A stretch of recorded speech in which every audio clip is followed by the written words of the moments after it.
Konsentrasi ing ayahan. Panglimbang 5 menit dina Stupon tanggal 18 Oktober tahun 2020.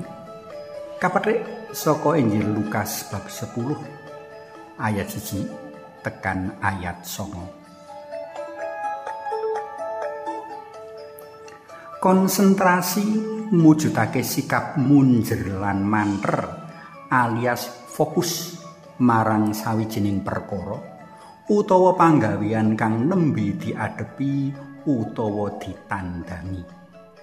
Kanthi konsentrasi, wong bisa luwih gampang nindakake sarta ngrampungake apa kang dadi ayane utawa apa kang kaadepi, saengga asile temen-temen tumonjo lan tumanjem.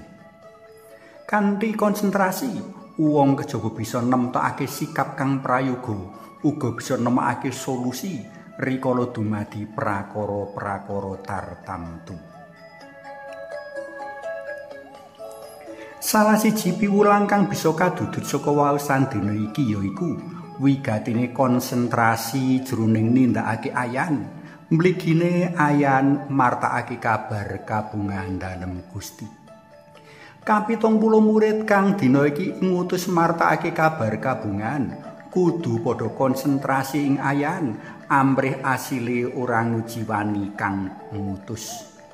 Konsentrasi ing ayan mau katon ana sawetara piweling iki.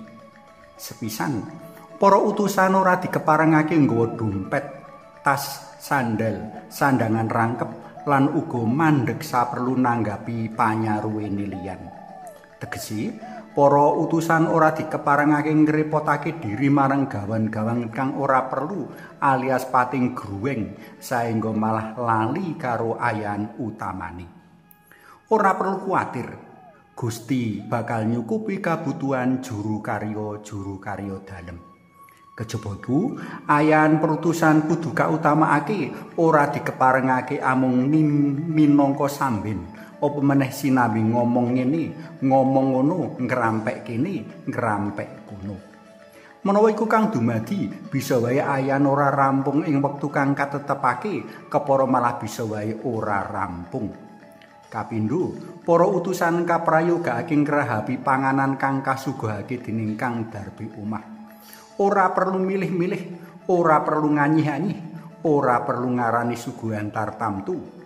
Iki wigati jalan rikala sawijining pamarta kabar kabungan isih kasibukake dening pikiran bab mengko mangan apa, kepriye anggone golek lan sak piturute, dheweke ora bisa mbabar kabar kabungan kanthi bener, pener lan mantep.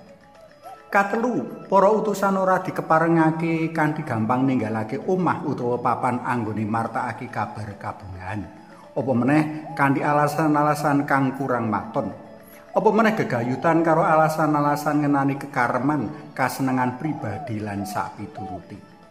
Ayan martakake kabar kabungan kudu dadi ayan paling utama tinimbang prakara-prakara liya. Kanthi konsentrasi, prakara-prakara abot lan bebayani jroning kancah perutusan kang kagambarake minangka perutusan ing satengahing gerombolan asu ajak bakal bisa kaatasi kanthi becik. Bisa wae kanthi pendekatan kang tepat para asu ajak mau padha martobat saengga padha dadi wedhus-wedhus kang piguna. Para tresna lan kinasih jroning panggawean kita sarta ing papan nindakake panggawean kita dewi-dewi satemene awake dhewe padha ingutus martakake kabar kabungahan. Ing kono awake dhewe kautus martakake kabar kabungan kanthi ngrasuk piwulang tresna tintresnan.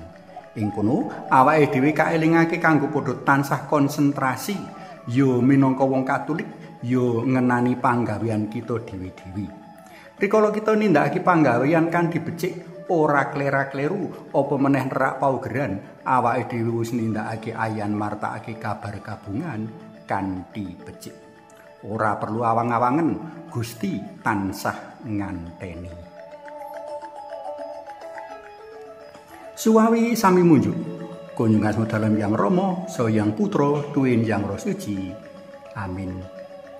Sri Yesus sambo sumadyo dados juru karya warta makarya ing tegal donya kanthi suka gambira. Amin. Kunjungan dalem Yang Rama sayang putra tuwin Yang Roh Siji. Amin.